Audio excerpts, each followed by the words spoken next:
It's time for breaking bread with Papa. Hey, don't you know? Hey, it's our goal. Hey, it's time for breaking bread with Papa. Hey, don't you know? Hey, it's also a show.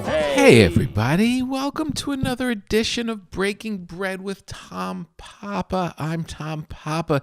Thank you for spending some time with us. Thanks for stopping in.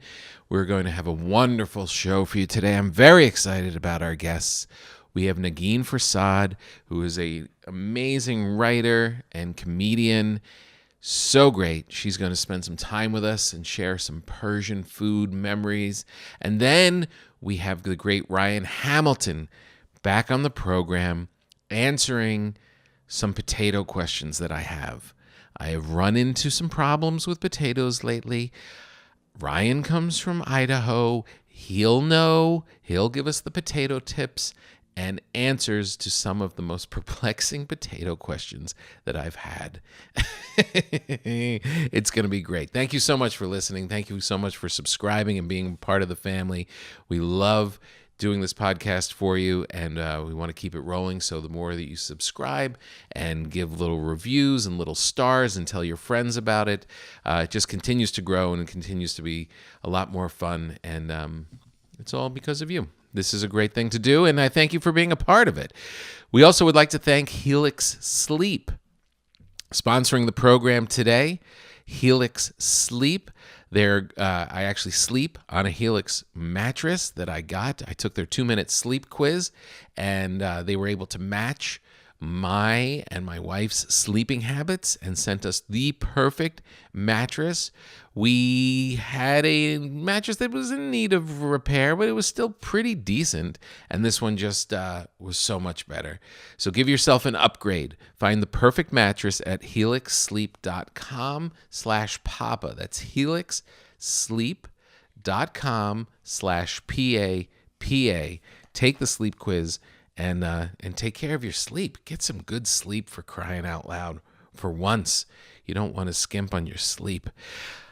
We have a great show for you today.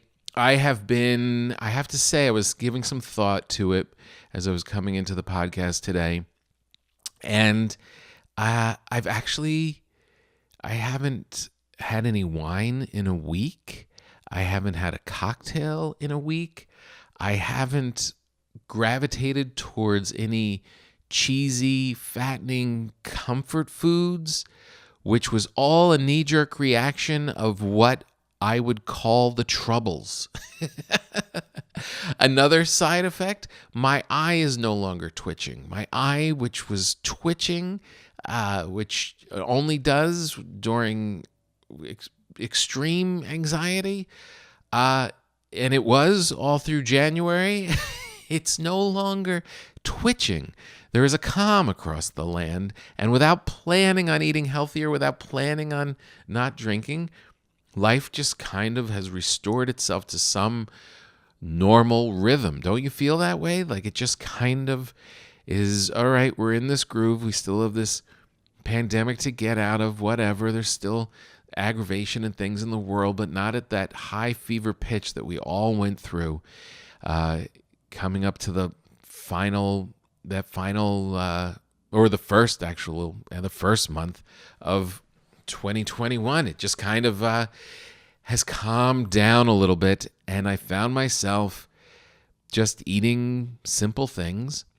This is kind of the yin and the yang of it all. I had, of course, still baking bread. Of course, I'm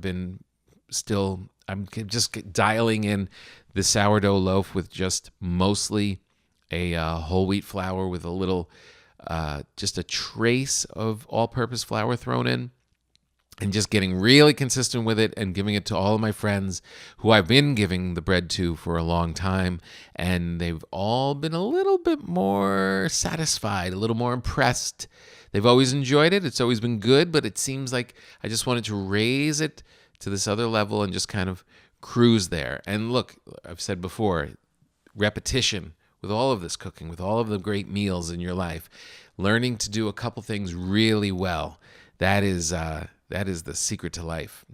Beyond food The first time through, it's not going to be that great. You're going to screw it up. It's going to be weird. The one cool thing that I wanted to explore a little bit more, and I am really ignorant of the culture, is Asian food. I love eating it. I love getting it. I love when other people make it.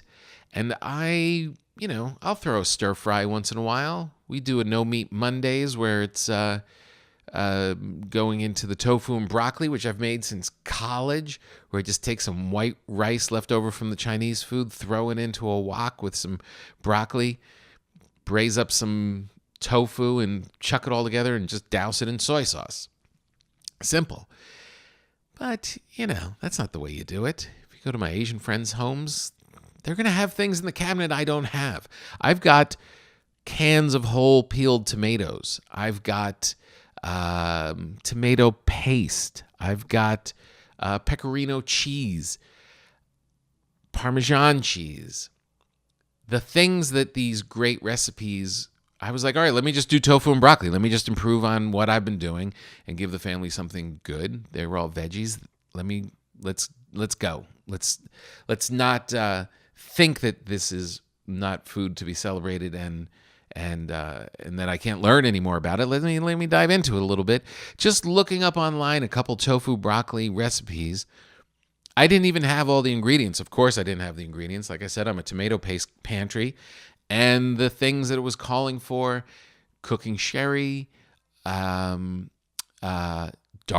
soy sauce. I only know soy sauce, the light sodium one. Hoisin sauce. Always ginger, had that, had garlic, sesame oil, peanut oil. These are things that are not always at the ready. I had some of them from other attempts at other times. It makes you question when is peanut oil bad or sesame oil? Can it last for 7 years in your cabinet? Probably not. But just taking a little more time with another culture and trying to educate myself a little bit, it was so much better than anything I've made in the 6 years since I graduated college. So much better. I mean, mine is good. It's just a staple. You throw it in there, throw a little stuffing on it, put a little garlic in the oil and soy sauce on top. Fine. But you know what? It really made me think, you can get good at this. Again, I'm not going to go try and do every dish from every culture. I'm going to pick some of the all-stars, some of the classics, and this tofu and broccoli with this special sauce on the side. Yes, there is a little trick, the same way that people are putting together great Italian dishes or what have you. A lot of sugar, a lot of sodium, but let's keep that aside for now. Let's just go after taste. I killed it. The family was very happy, so much so that you always know you made something really good when you make enough for everybody, and it ends up not being enough for everybody because they're into it and they plow through it. It's the only thing. You can't ask, is it good? Do you like it? If it's gone quickly and they're looking for more, then you did your job. Other than that, you didn't nail it.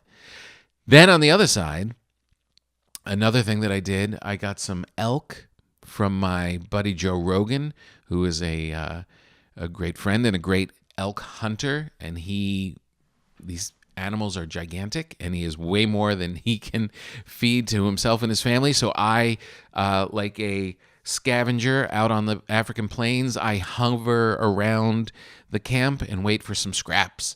And he hooked me up with a good amount of it. And I called my buddy Ryan, who's a great chef friend of mine, Ryan Toll, and he gave me the ingredients I had never, again, all about learning. Chimichurri sauce. He's like, if you're cooking wild game, chimichurri sauce, what is that? I had no idea. I've heard kind of a little bit about it, didn't really know. Parsley, garlic, olive oil, salt, pepper, food processor, zip it all together. This great little sauce with this just simple grilled elk for 5 minutes out on the grill with salt and pepper, nothing more. Oh boy. Game changer. And all of this very lean, very lean, not heavy cheeses, not heavy carbs, and working out, no more eye twitch. It just feels good. Does that mean that when I ramp up to the Super Bowl at the end of this week, I won't be going nuts with wings and 7-layer dips and Cheetos by the handful and Cool Ranch Doritos like I was 12 years old again? Let's not get crazy. I have the mentality of good, healthy eating the same way I do with exercise. If I do it 3 days in a row, I act like I've been doing it for a year and a half. But this is the time of year to kind of be doing it, to kind of dial it in, to do things simple. Just roast your broccoli. I did a roasted asparagus last night. I went into last night, just baked potato, roasted asparagus, and a little elk on the side and some veggie burgers for the kids. And my wife and everybody was happy and very simple, and everything's healthy and happy and wise. And I didn't go diving into big sugary desserts after. Just like a sponge, just squeezing out all of the stuff it's soaked up since November. Very excited for the show today. The first guest, Negin Farsad. Negin and I met doing Wait, Wait, Don't Tell Me. She's so smart. She's so funny. She was voted one of the 50 funniest female comedians on Huffington Post. She is really smart. I just love people like this. Smart, funny. She wrote a book, How to Make White People Laugh, that was recommended by Oprah Magazine.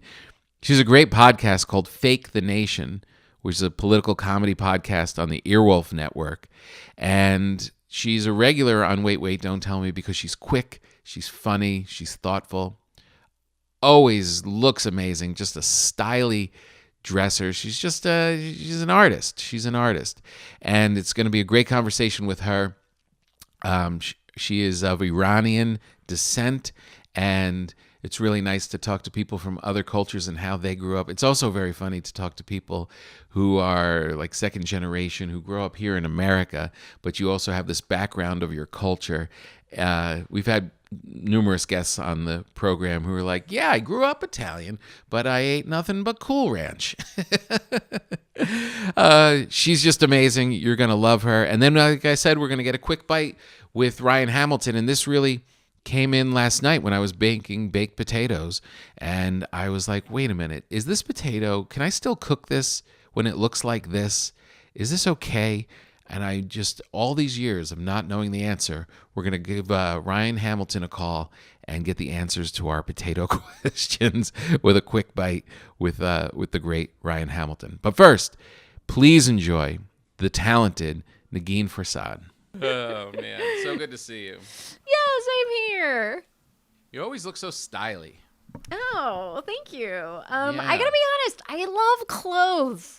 And that's whatever that says about me, I'm fine with it. But I love clothes, so there it is. It's the best. You always look so great. Where do you how do you find it all? Because it's all unique too. This is the thing that always bothers me about because I don't know. I tend to like clothes, but I've seen you looking quite dapper. Yeah, but then I find something, and then I see like two other guys at my daughter's recital with the same thing from J. Crew. Right. And then the sad thing about dude clothes is that, like, you know, for something to be like ooh, how interesting. It's like it'll have like an extra line here or something like along the arm, and you're like, ooh, or like the button is just like a little off color, and you're like, that's so interesting, you know. So I feel sad for dudes who can't like go to the full spectrum of expressing themselves like within the patriarchal masculinity spectrum. It really is so funny. I was watching the inauguration, of course, the other day, and when Amanda was reciting her poem, I was like, it's so moving, it's so inspiring, all this other stuff, but literally what was going through my head was, I wonder if I should wear more yellow. You're like, no, democracy is great, whatever. But let's talk about that shade is that a marigold yellow? What are we looking at? Yeah, I'm like, men don't wear enough yellow. I mean, they really don't. And I'm a huge fan, actually, of yellow. There's some yellow walls in my apartment, I'm not ashamed to say. Oh, really? Good for Yeah. you. Do you do Oh, the thing God. where you'll do like a one wall color? Tom, it's called an accent wall, and the answer to that is absolutely. Yeah, my wife is into the accent wall too, and it's always orange for some reason. She's always pushing orange. You know, it's because it's fun. It's warm. It gives you a little Yeah. I heard you on Wait Wait last week, which was so great. And you were so funny, and Thank you. You're always so good on that show, and you got to speak with Phoebe Bridges, which is so cool. And Yes! you guys really had. I was so excited because a lot of times when the guest comes on, the comedians don't really get to interact so much. It's usually they kind of like buzz along, maybe someone Right, gets true. a little comment or something. But you guys actually had a road moment, which really, Did that really, speak to your soul? Oh my God. So just for 100%. listeners, so the question to Phoebe Bridgers was, do you miss touring? And she talked about like, complaining about touring and worrying that she had caused the pandemic because she used to complain about touring, which I'm sure we've all had ridiculous things where we're like, did I cause the pandemic because I wore these, one pair of pants too many times or whatever stupid thing we all think. And I complain about touring, I'm sure you've complained about touring. Sure. Yeah. But now I'm in a space where like I truly daydream about the various regional airports that I am no longer like, oh, was it an Auntie M's at the Sheboygan airport or was it a Cinnabon? Oh God, wish I could go there either way. And Phoebe said she's had entire meals at Hudson News. And when she said that, I was just like, we're the same me and her, we're the same. Oh, I know. I literally was like, oh, Hudson News. Oh man. Were you touring a lot? Were you touring a lot the last year? Well, I don't actually. I mean, I would say I don't tour that much, but I do a lot of flying. So like in an average month, I'm on a plane, 5 or 6 times. And then the times when I have toured, I think touring is like. I think the last time I did it was maybe 2 years ago or whatever. And I think it's fun. Like you get to see parts of the country. To me, it kind of is it's so fast paced. I don't feel it doesn't really upset me that much, to be honest, because I'm always like, what's next? Oh, and then what's next? Yeah. I don't know. So it's kind of exciting in that way. Yeah, I know. We had this news story I'm sure you saw about the guy who had been living in the Chicago O'Hare for 3 months.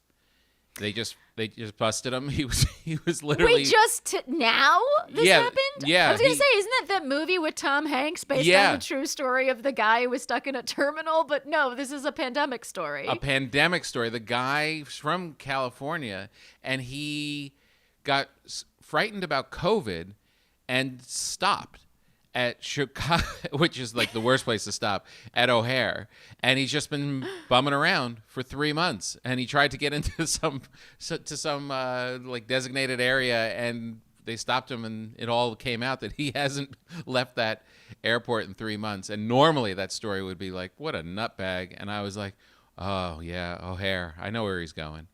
I know where he's going.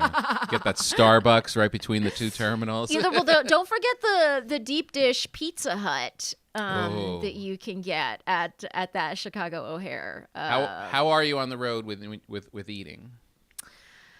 I mean, it's I would say in my regular life, like I'm pretty good with eating. Like I don't know where the Mickey D's are. Like I don't see them. You know what I mean? Yeah. I don't see, like I have fast food blindness in my own too. home. Yeah. And so I feel like that, that's good. But then the minute you're on the road, it's like the most visible things are the fast food things. So you're like, how can I justify chicken McNuggets as a protein dish, And that's what it's in some cases, especially like when you're driving. I mean, I think, it really depends on where you are, how big the city is and all that stuff, like what you can get. So I would say I'm not the best on the road, but it actually just reduces my appetite. Because the thing is, like with fast food, oftentimes, I don't know if you found this, it like puts a film of grease in my mouth. Do you know this film? Yes. There's like a film, and I can't handle it for too many times. So then it just reduces my appetite. So then I don't actually even gain weight, which I always anticipate, like eating garbage. You gain weight, but like, I think that's kind of what happens. Are you good with food on the road? I'm pretty good. I don't eat fast food at all. I like stopped in college and just never went back. In college. So even when I was touring, I would. That's why the Phoebe's comment about the Hudson News really resonated, because I've made so many meals out of gas station convenience stores. That's like my decadent things are like the snacky stuff. Like it was very cruel that Cheez-It decided to come up with, I think, 700 flavors now. What? And there's like a wall of Cheez-Its in those glossy things that are in everywhere I go. That's what I eat by like the handful. Oh, wow. Okay, Yeah. That's funny that's what brings you to your knees is Cheez-Its. Tom, I feel like you're the only person in America. That is no one's number one. That's no one's number one. I know. I don't know what it is. But there is something about, like, when you say those connecting flights, too, when you fly into a big spot and then catch that little death plane to Sheboygan, it's like you really feel like you survived something and you deserve a treat. Yeah. Yes. Well, it's funny because whenever I see in an airport those like there's the stands that are kind of like nuts and candy, like that you scoop into little bags. I always think, well, isn't this a novelty? You deserve it, because you don't see these kinds of things very often, right? Right. Except for they're at like 80% of airports. And so I'm always like, I mean, look, it's like that. Those are the times where I'm like, I have craved chocolate malt balls, I know, exactly. Whereas like, when is the last time I've eaten a chocolate malt ball in civilian, like regular ground? You know what I mean? Yeah, just walking around with a handful of malt balls. Oh, man. Where did you grow up? I grew up in Palm Springs, California. But wait, I want to tell you one more thing about a Wait guest experience that just popped into my head. Okay. Because just yesterday we saw the Celebrating America inaugural celebration on television. And it was hosted by ye old Tom Hanks. And one of my most glamorous pandemic experiences was that I did an episode of Wait, Don't Tell Me, and the guest was Tom Hanks. And everyone wanted to talk to Tom because he had COVID, right? Right. And also because he's the best or whatever. Sure. And national icon, whatever. Yeah, no, exactly. And he's exactly as like utterly delightful as you think he is. Yeah. And so for the show, for Wait, we normally like log on to the show about 30 minutes before the actual start time so they can work out all the technical kinks. Yeah. Then the show starts. You record the show. I mean, the thing that the audiences get is like 54 minutes or something like that. Yeah. But we record, as you know, like over 2 hours. Yeah. And then they edit it down to those tight 54 minutes. And so it's like a pretty long experience at the end of the day. It is. And Tom Hanks, he logged on at the 30-minute before showtime mark. And then he hung out for almost 3 hours. Wow. No way. And so we were like, we're doing these Zoom shows on Wait, where we have no audience, except for this time we were doing it to an audience of one, and that one person was Tom Hanks. And did he chime in during that, or he just No, he would just like, you would just see him laugh, and like he was sort of juggling and like, eating Cheez-Its or whatever. Oh, and my God. and he would just like kind of laugh, and like he was just enjoying himself to an entire show. And I'll tell you, as you know, we've both done the show several times. No one does that. People like celebrities usually log on, log off, or like even in the live shows, they come to the stage, they leave the stage, they do not enjoy the entire show. Yeah. And this was here he was just like hanging out. There is nothing more telling than that. I mean, when people are great at something, and it's never a mistake. It's not just the guy who just like shows up 2 minutes before. Like I did this sketch show for Right. I have this show called Come to Papa, which is like this radio variety show kind of thing, and I was lucky enough to have my pal Matt Damon on some of them in New York and LA, and all the comedians, as you know, when you tell comedians you got to show up an hour or two before the show so we can go through the sketches and stuff, it's like pulling teeth. It's like right. They lose their minds. Absolutely. Lose their minds. Like, what are they doing with the rest of their day? They're just laying on their couch longer. And then to be able to say that, well, Matt's coming 2 hours before the show, and he's highlighted all of his lines, and he wants to rehearse, similar to the Tom Hanks thing. It's like there's no mistake. These guys care and enjoy what they do. It's it's inspiring. I love a story about a person at their top of their game who still doesn't phone it in. It is just inspiring. I mean, from, like scientists down to actors, it's like, the ones who are really truly at the top of their game, are the ones that just don't phone it in ever. No, never. And they won't be at the top of the game long if they start to phone it in. It just doesn't happen. Right. You know what I mean? Exactly. Like it starts to trickle down and like affect things, and people sense it, and then it's over. Yeah, exactly. And then there's people like yourself and me who work probably harder than all of them combined. And and we're still not up there yet. First of all, Tom, I feel like you're being so kind to put me and you in the same sentence. Oh, come That's on. Really you work lovely. so hard. You are... You're one of those people. It's like she's not going to wait around for someone to come and say, hey, will you be in this? She's like, no, I'm going to make my own film. I'm going to write my own books. I know what you're about. I do. I have that like, immigrant work ethic. So that's definitely true. It was born into me via parents who were like prioritized nothing fun and only work since I was a baby. Yeah. And so I was like, I'm 4. What am I supposed to be doing that's productive? And they're like, do the work, And so that's just how I grew up. The only way of being I know. So funny. Were your parents first generation? No, they immigrated from Iran. Yeah, with my brother. My brother was born in Iran. Okay, and how old is he? How much older is he than you? He's 13 years older than me. So we kind of had different situations. He had like the trauma of, as an 8-year-old, leaving a country, a language, an entire dozens and dozens and dozens of family members, to come to a country where he knew no one and knew nothing of the language.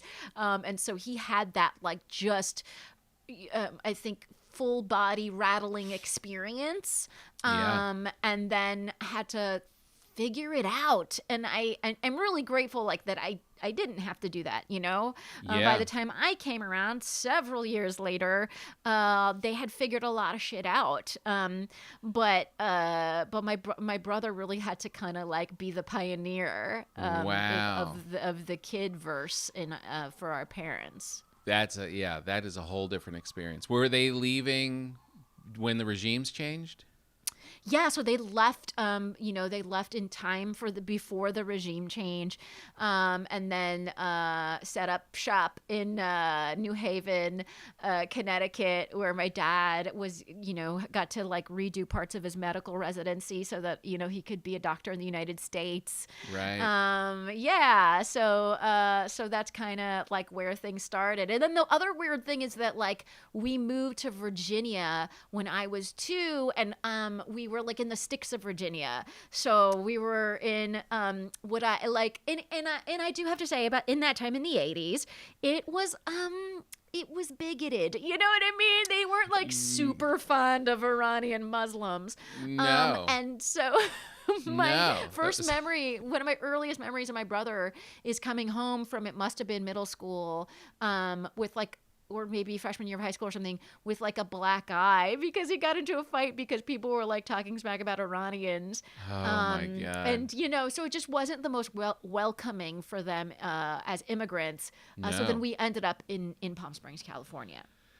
Got you. So, I mean, that I remember that as a kid. I mean, just from the hostage crisis on, like, it was, God, I can only imagine being in his position because it was totally accepted. It was like World War II making jokes about the Japanese. It was like, right. People, I remember kids like that had like footballs with Bomb Iran on it.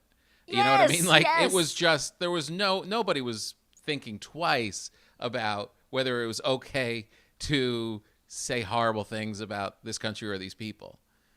Yes, and it's funny because like I was a baby when all that was going down, but I've in talking to my family and stuff like that and reading about it, like that was definitely what it was like, just like that. It was just sort of a totally socially acceptable to do that. And then by the time I was more like aware of what was going on in the world, it was still kind of okay.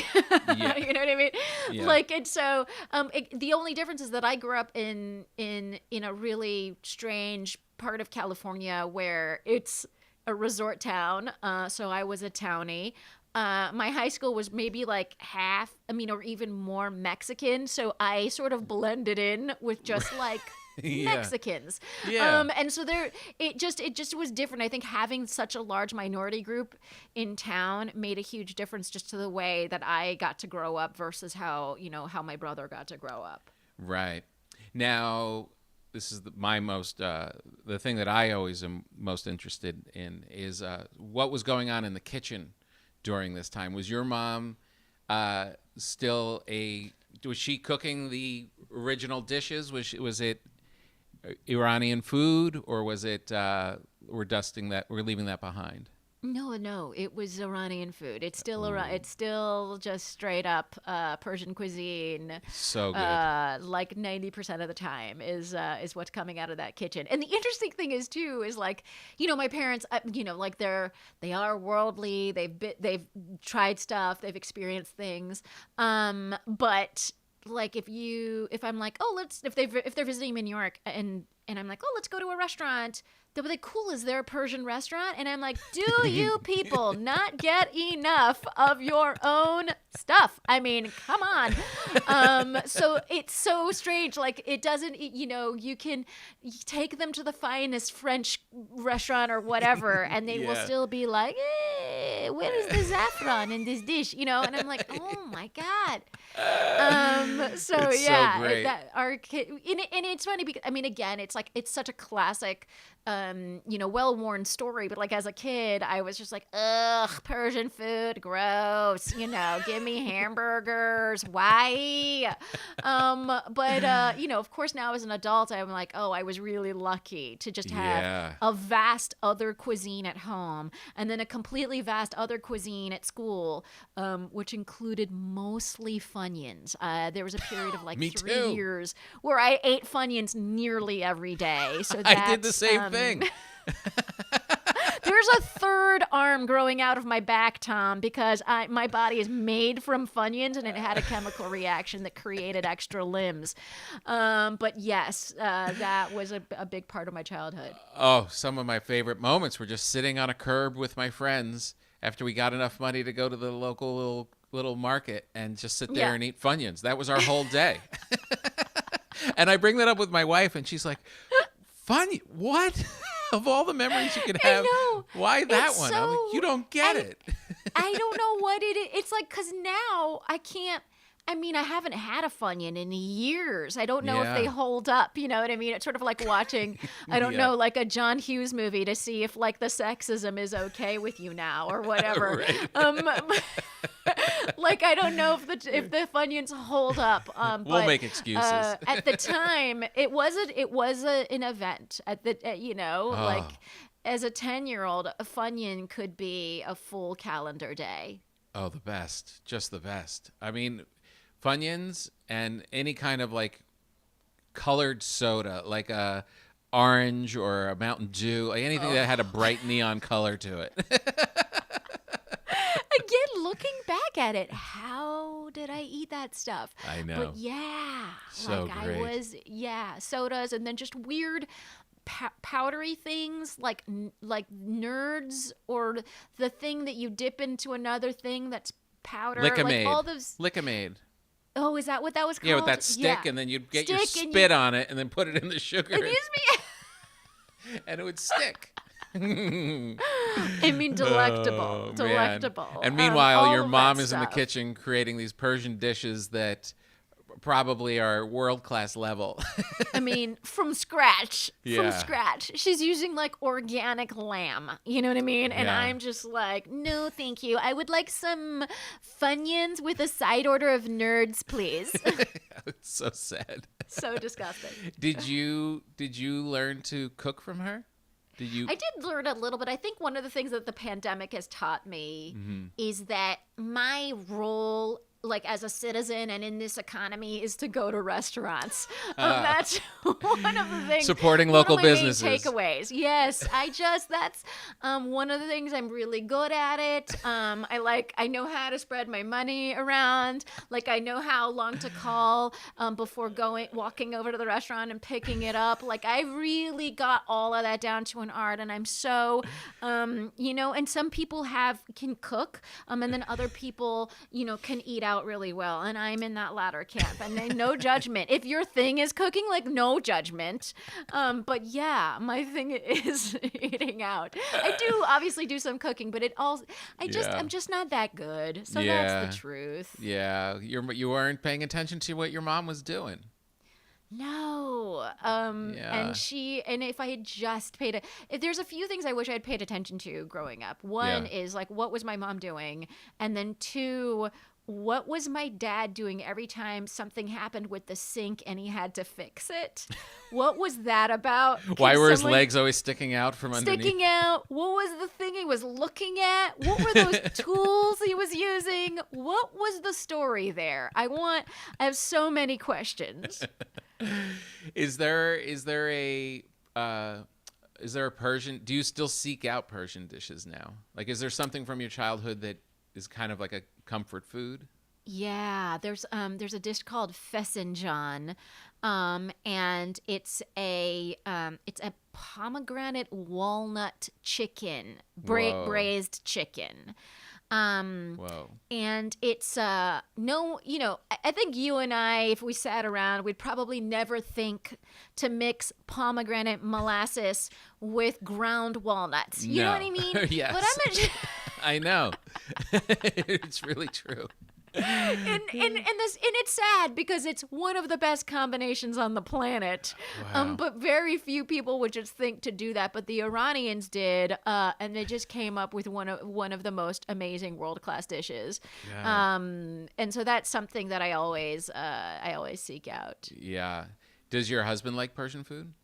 Yeah, like he loves. I feel like I'm lucky on the husband front. He loves my parents in general. Oh. Yeah, he's just like their biggest fan, like 100% on board. Like, should we go see the in-laws? Yes. You know what I mean? Like, I don't know too many husbands That's that do great. that. Yeah. Well, that also speaks well of your parents, though. That means you've got some people who are cool to hang with. Yeah, it's like they're so like they do that like sacrificial lamb immigrant parent thing where they just do everything for you, anything they can, and also like, for my mom, cooking is her love language. So I feel like visiting my parents is like, it's relaxing because my mom just does a bunch of cooking and together we watch TV. It's just like really relaxing. Yeah, just kind of hang. That's the way it should be. Yeah. Oh my God.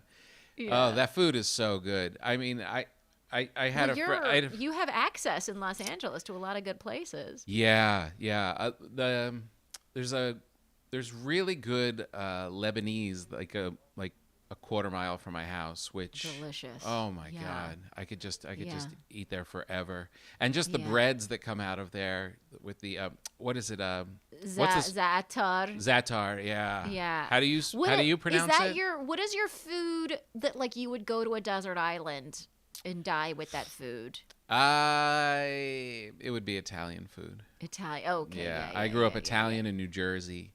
That makes sense. Yeah. So, and it's similar. Like when you were saying, your parents going out and looking for Persian food at restaurants. I mean, that's mainly what I cook, and then I go out and I'm like, so where's the Italian? Right. but right. Middle Eastern food is just, oh man, it's so. Yeah. And what's interesting about it, it's kind of like the thing that I am a little ignorant of in Asian cuisine. Like you would be able to tell the subtle differences between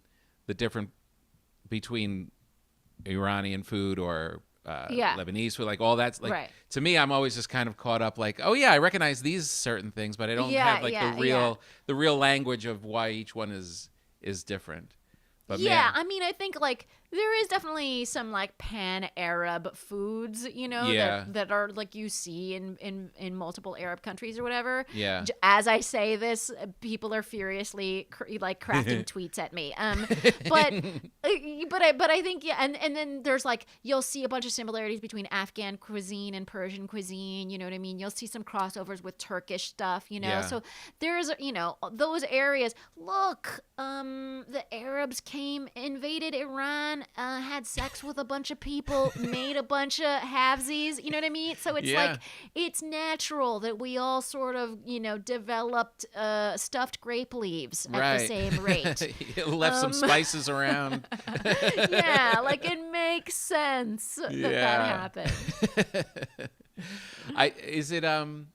Here's a question that I had on my mind. Yeah. Especially as we're going through, this is more of a political question. As we're going through this craziness with seeing people from within our country being this great threat, do you feel like is there a sense that the pressure's off Muslims right now? Like for a while, it was like, okay, we're the ones, and they're gonna. Well, I thought the moment that was super funny for me was when I don't know if super funny is the right word for any of this, but when people from the insurrection found themselves on no-fly lists.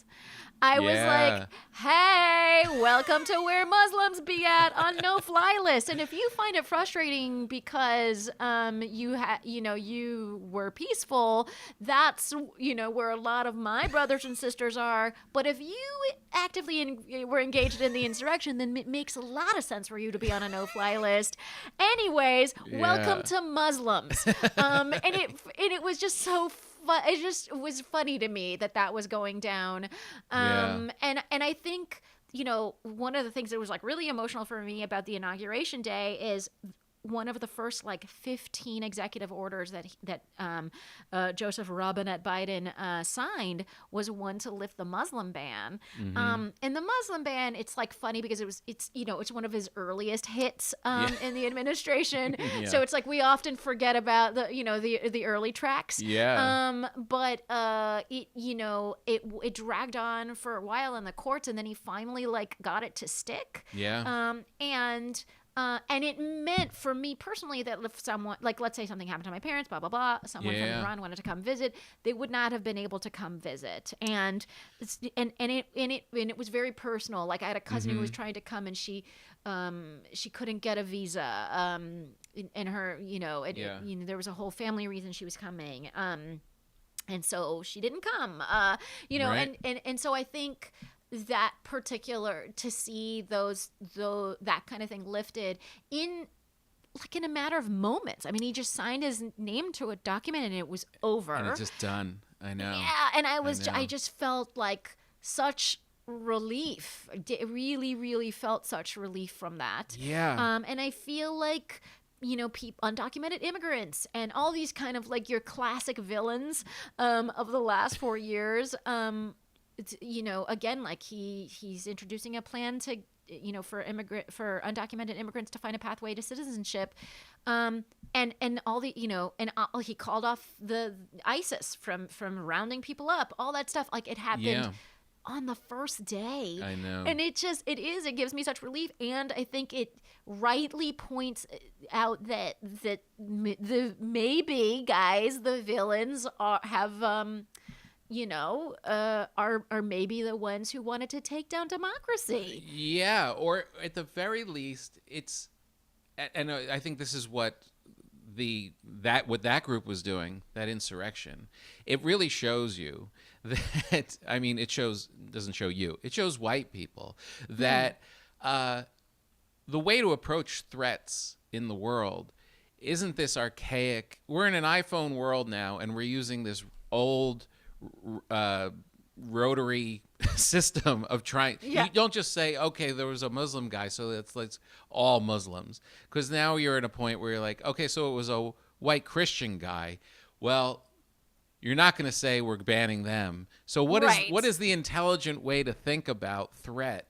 Because it can't go this way. Doesn't work. It's just dumb. It just doesn't really help us or protect us ultimately. Right. Is it and like it's okay for us to be nuanced and to recognize that people come on a spectrum and all of that stuff. Like and maybe this shift is like helping us recognize that. Yeah, I think that's an excellent point. Is it still, I have the advantage or the advantage and lack of viewpoint of growing up as a white guy in New Jersey, Catholic, part of the home team in a way. And and so like when you and the inauguration was so great and inspiring, and it had so many, and every one of these appointing, it shows where we have been headed for such a long time, and there's so much diversity in all aspects of it. Is there still a little bit of a bump, though, even in that kind of inclusive ceremony, where the Christianity still is like when they go into that, or they start talking about is that still the prayer at the end of the inauguration? Is it a little bit of a speed bump, or is it acceptable because of everything else that's going on? Does it still make it feel like the other as a Muslim, I guess? Right. That's a very thoughtful question, Tom. I think that for me, it doesn't matter that much. Yeah. Like it's, when people talk about Christianity being rooted in the tradition of America, they're not wrong, right? Like a bunch of Christians came from Europe and did the thing. Of course it overlooks, what the indigenous population had to do with the building of America. It overlooks what slave populations had to do with the building of America. It overlooks the fact that we introduced Christianity to both of those populations in a way that was maybe unwelcome. So anyways, obviously, but I think Christianity is a big part of the founding of this nation in ways that I think it's okay to recognize that historically. I don't think we need prayers and stuff like that involved in a lot of these things, but I don't mind them. I honestly don't mind them. I don't mind the idea of putting my hand on a Bible. Like, that's cool. It just means you're not, it's just like, it just has come to mean you're not gonna lie. Like if you put you're taking an oath, I'm fine with that. Like it could have easily been you put your hand on a bar of chocolate. Like it just sort of grew into, we do this thing on a Bible. Or I'm okay with recognizing the history of the United States. I'm also okay recognizing that, there were no Iranians here when the nation was founded. Sure. I mean, there was probably one or two. Right. But, they really didn't have very much to do with the founding. It's these things are okay. It's okay to look at the country as this, living, breathing, changing thing, and that there are some traditions that have carried forth. And those traditions may morph and evolve too. I'm not I think I'm just not as sensitive about stuff like that. Yeah. I mean, I aggressively say Merry Christmas to people. Like, I don't, Right. it's fine with me. Yeah. Christmas is a thing that happens every year. Right. It's fun. There's, pumpkin lattes. I'm on board. Right. You know what I mean?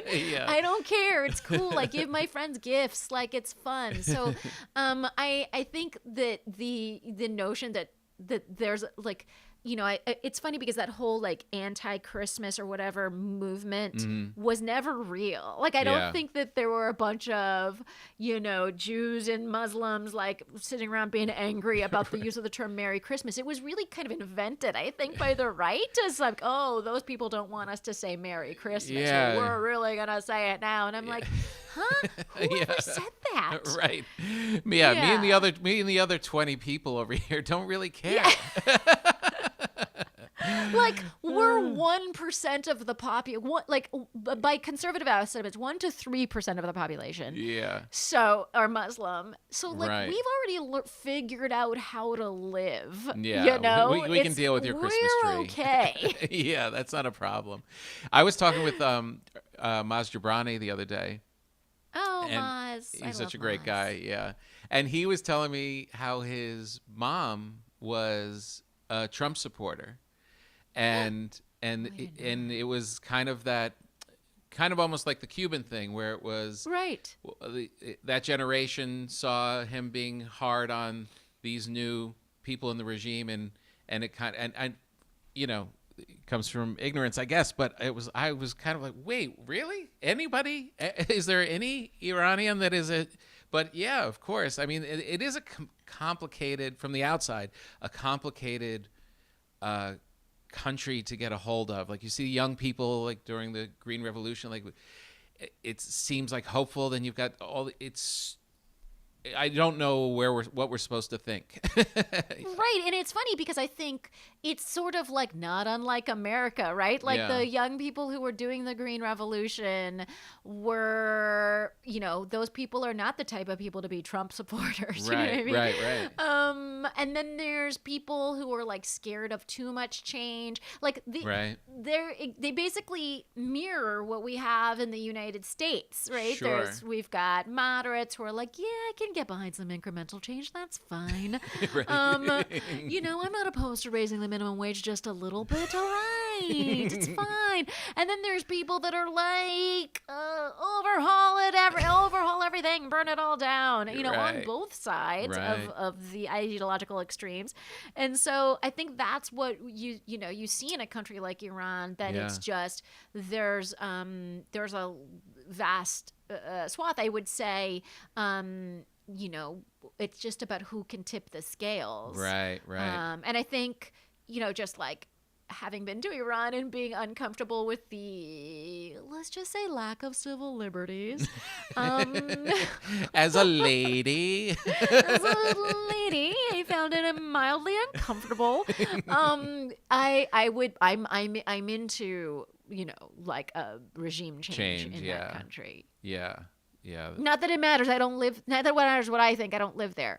But whatever they want to do, I understand. And it's my understanding that a bunch of them want regime change. Yeah. Like a whole serious bunch. Right. Yeah. Do you have would you be able to guess at a percentage? The fun thing about like being in a sort of authoritarian regime is like communication flow is not very easy. Really? Their polling is not very accurate. Yeah, you thought our polling was shitty. Oh, they would have had, they would have had Susan Collins losing by even more points. No, I mean, honestly, it's so hard to say, but I would say anecdotally, it's a majority of people. Yeah. It's just like it's a matter of like who controls the military. Like the guns, who controls the guns, right? Yeah, and those people don't want regime change. So that becomes you saw hundreds of thousands of people out protesting during the Green Revolution, which was like, oh my God, that was like 2009. I know. And my fun little fact about the Green Revolution, my little weird theory, is that the person who sort of ended it, or like ended international attention on the Green Revolution, was Michael Jackson, because he died. He died during the kind of peak of the protest. Whoa. And suddenly all of the attention globally went to the death of Michael Jackson. Wow, that is crazy. I never heard I mean, that. again, like historians, you Yeah. tell me what happened. But it was suddenly like CNN had it on every day. You know, we were seeing all the images. The international community was in arrears. And then suddenly, you know, I feel like MJ died, and then it was just like people doing the moonwalk in various capitals of the world. I heard of this crazy theory. I don't know if you've heard this. I heard it from my kids literally last night, that he's still alive, and that there's all of this video footage that there's like, of him like coming out of the black car and like running into another thing, and that he faked his death. And the young people, this is 15, 18-year-old kids, are convinced. It's like Jim Morrison with the Doors, I guess. Wait a second. Yeah. That's hilarious. I didn't realize that there was a theory like that going They're around. like, go online and check it out, and there is hard evidence that this is true. I'm like, Lena, I mean, this is a smart college freshman. And she's like, it's no joke. Look it up. I was like, all right. That's so funny. You know what, though? I want to say I'm more into a conspiracy theory like that than like QAnon. Oh, God, Like, I'm cool with people being like, no, he's still alive. You know, like, that's okay. All right, that's fun. Whatever. Yeah, I'll talk about Elvis all day long. Yeah, great. Totally. All right. Well, one last question before we go, or actually two. Let me get two in. How old's your daughter? She's 2. She's 2. Will she grow up knowing that Persian food is a part of her life and part of her heritage? Yeah, she will, and I think I'm doing a really good job of just integrating my parents into her life as much as possible, living on opposite coasts, and also I speak to her only in Farsi, so she speaks Farsi, so great. that's, you know, I think a really, really, really big connection to a culture is the language. You know, so maybe she won't see her mom cooking the food very much, but she will definitely hear me talking about it, and then she'll in Farsi and understanding it. Oh, that's great. That's great. Okay, and then my last question, which is, I know, a little controversial, and I don't mean to. I know I'm probably behind, and this has probably been resolved, and I'm not really sure. Okay, I'm nervous. Your husband's mustache. He is not Persian, but he seems to have grown a Persian mustache on his lip. And I know you had some comments on social media. You weren't really all in on it. Where is it at this point? We actually are about to share part 3 of the 3-part saga, which is my husband's mustache. And your voice is changing, by the way. Your voice is quivering. There's sadness and fear. It's been a difficult time in our family, Tom. I've had to look at a thing growing above his lip for, I don't know, it's been 10 days, maybe 2 weeks now. It's been a tough one. And he did shave it. Okay. Though he shaved it based on a compromise. And the compromise was a half stash. So he has half of his face with a mustache. Well, thoughts and prayers. Thank you so much. I am so happy to have your support. Thank you, Nagin. This was so great. It's always great to see you. I can't wait to see you in person soon. Thank you so much, Tom. This was so fun. You're the best. You are. I'll see you soon. Okay, so you are a human being. You are unique to yourself. You are unique in the world. Why should you be laying on a mattress that is exactly like everybody else's mattress? You should not. You should not. But it took a while for people to figure out how to do it right. And the people at helixsleep.com are here to help you. Go to helixsleep.com/papa, P-A-P-A, and just take their little 2-minute sleep quiz. Just take their little quiz. It'll ask you how you sleep, how you lay, firm, soft, all the questions about your sleep experience, and then they will give you back an analysis of the right mattress for you. And if you sleep with somebody else, it doesn't mean you both have to sleep the same way in the same bed. My wife and I are very different, and they sent us a mattress that is tailored to both of our sleep styles, and we literally are having the same good night's sleep on the same mattress but different components on each side of the mattress. How about that? It's so great. The people at Helix are so awesome. Go to helix.com, take the sleep quiz. It's just 2 minutes. Complete it. It'll match your body type and your sleep preference with a perfect mattress for you. Everybody's unique, and Helix knows that. Several different mattress models to choose from. They have soft, medium, firm mattresses. Mattress is great for cooling your down, and if you sleep hot, which my wife does, and even a Helix Plus mattress for plus size folks. I can only imagine that if you're listening to Breaking Bread with Tom Papa, you love to eat, you might be on the big side.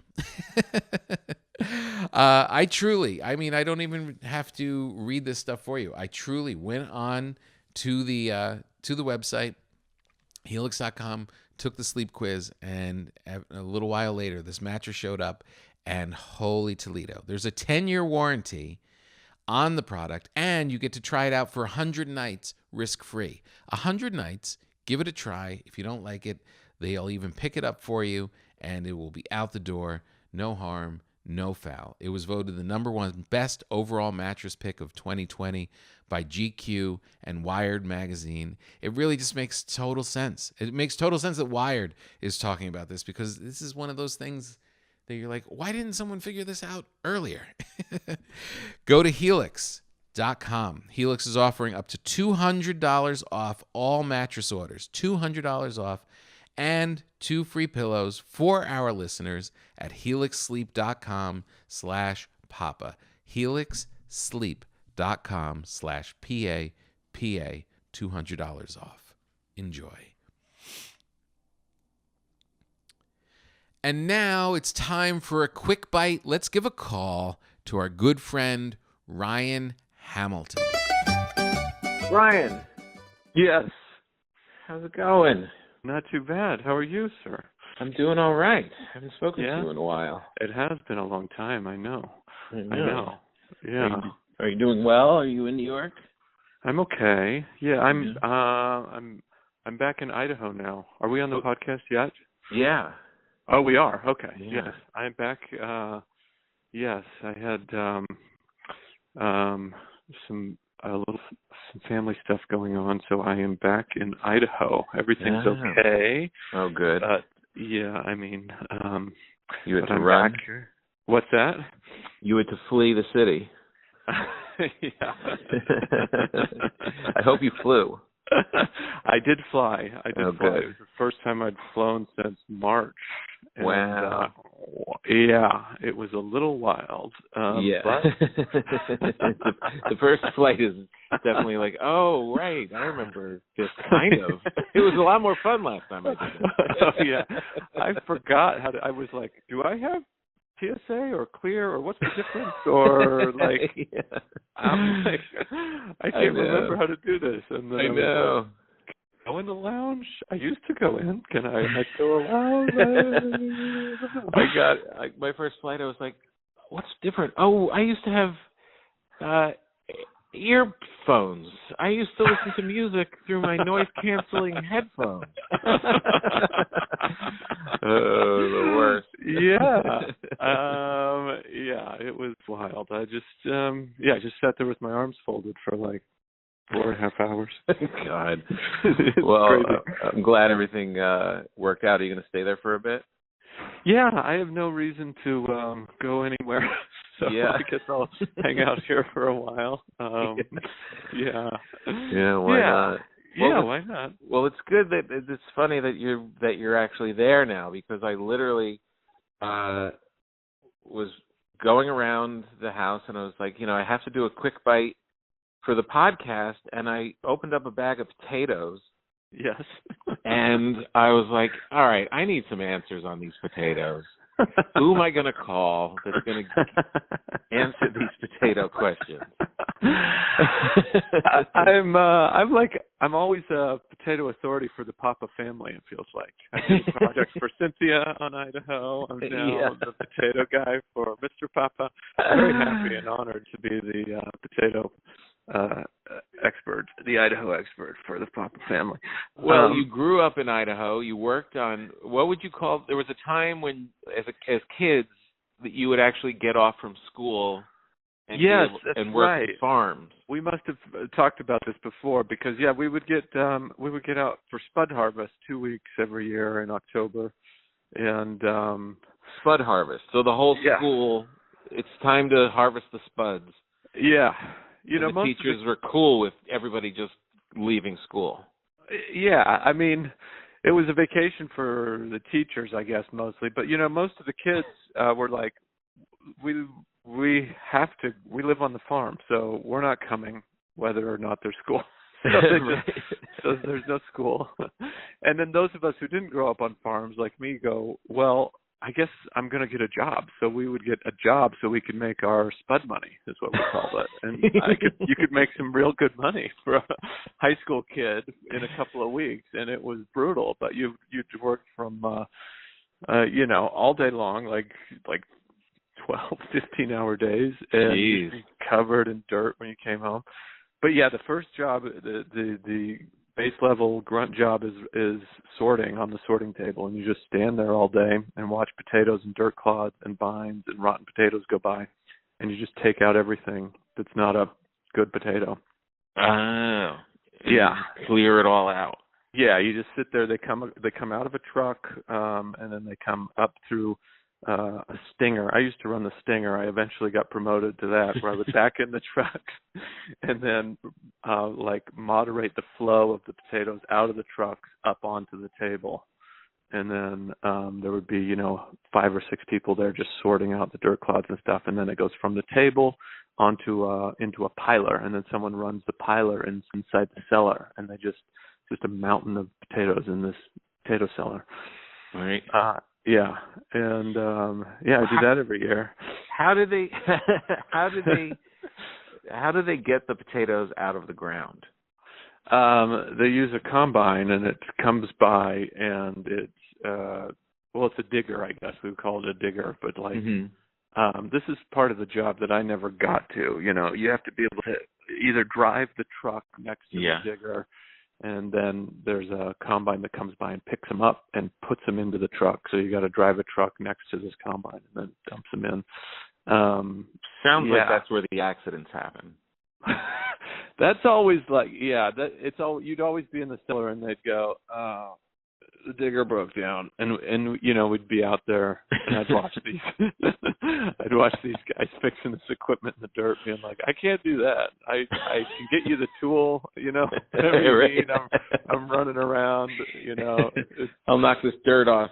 Yeah. All right, but here's where I was. Here's where I was last night, and it was a familiar position that I've been in countless times before in my life, and I'm very excited to finally get the answer. I open up, I'm going to make potatoes for the family. I see in the pantry there's a bag that I bought, I don't remember when. So I open it up, and the potato does not have big vines growing off of it, but it has the beginnings of the little flower nubs starting to come out. So we're not full scary mode. Right. We're just starting those little dime size, maybe a little smaller even, florets that are starting to come out of the potato. Is that a potato? And they knock off pretty easy. Yeah. Is that an edible potato? I've eaten those. Yeah, I think so. Yeah, I think there's no problem there. Yeah. Well, you sound kind of iffy. That sounds kind of... Like I said, I'm not an expert on let me ask my sister. Hey, when they grow the vines on the potatoes, you just cut those off, right, and eat them? Yeah, you just cut them off and eat them. Just cut them off and eat them. It's okay. Yeah, that's what I've always done.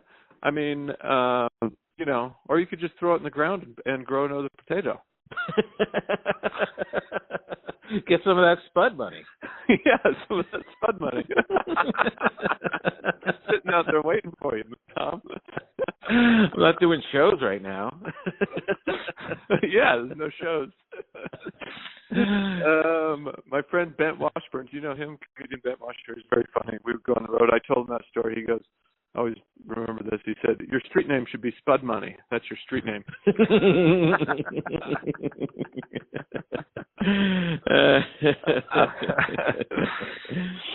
So when you grow up surrounded by potatoes, well, I wish I'd gotten this answer last night because I threw the whole bag out. Oh, you did? Yeah, threw the whole bag you out. You didn't even bury it in the yard? Just to no, nothing. Wasted Spud money. There's someone going through my recycling right now, living off my Spud money. Yeah, I mean, it also depends on what you're going to do with the potatoes. Because if you want a nice baked potato, you probably don't want that. But you can cut it off and make mashed potatoes or right, some fries or something like that.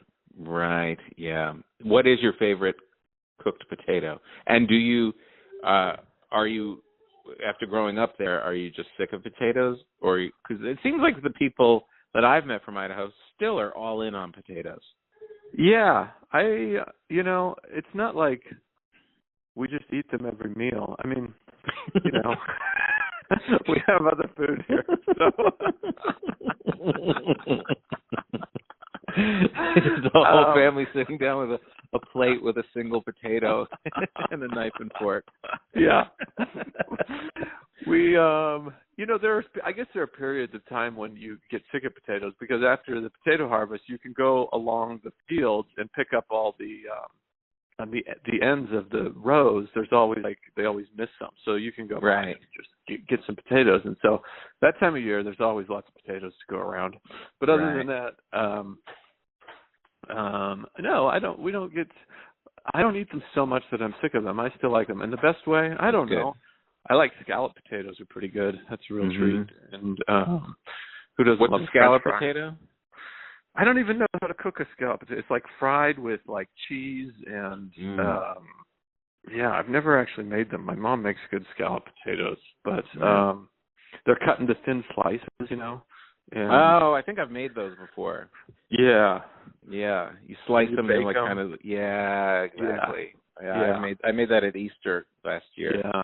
Yeah. That was good. Well, this is good. You could have too bad I didn't get you yesterday. You could have saved the whole bag. Well, now for the future. You can hold on to those. I mean, but it gets a little scary after a while. Once they get it going, you don't have that much time, but yeah. One time I came to the kitchen and there was actual vine coming out of the drawer where the potatoes were. I was like, all right, this thing is actually hailing a cab at this point. Yeah. But all right, you can't beat them. I mean, all right. Well, thanks for taking my call. It was nice to check up on you, and I'm glad everything worked out. I'll give you a call. I'll give you a call next week. We'll talk more about what other foods you're eating. Okay. That'd be great. It's always nice to hear from you. All right, Ryan. All right, Tom. You too. All right. Bye. All right, that's it. That's our big show. Thank you to Ryan Hamilton. Thank you for answering my potato questions. If only I'd called him one day earlier, I could have saved all those potatoes. And thank you again to Negin Farsad. Make sure you listen to her podcast, Fake the Nation. She's amazing. And listen for both of us on Wait, Don't Tell Me. Thank you again for listening. And as always, communicate with us. Show us the breads that you're making. It's a back and forth conversation. Subscribe. Give us lots of love. We give you love back. We'll continue again next week.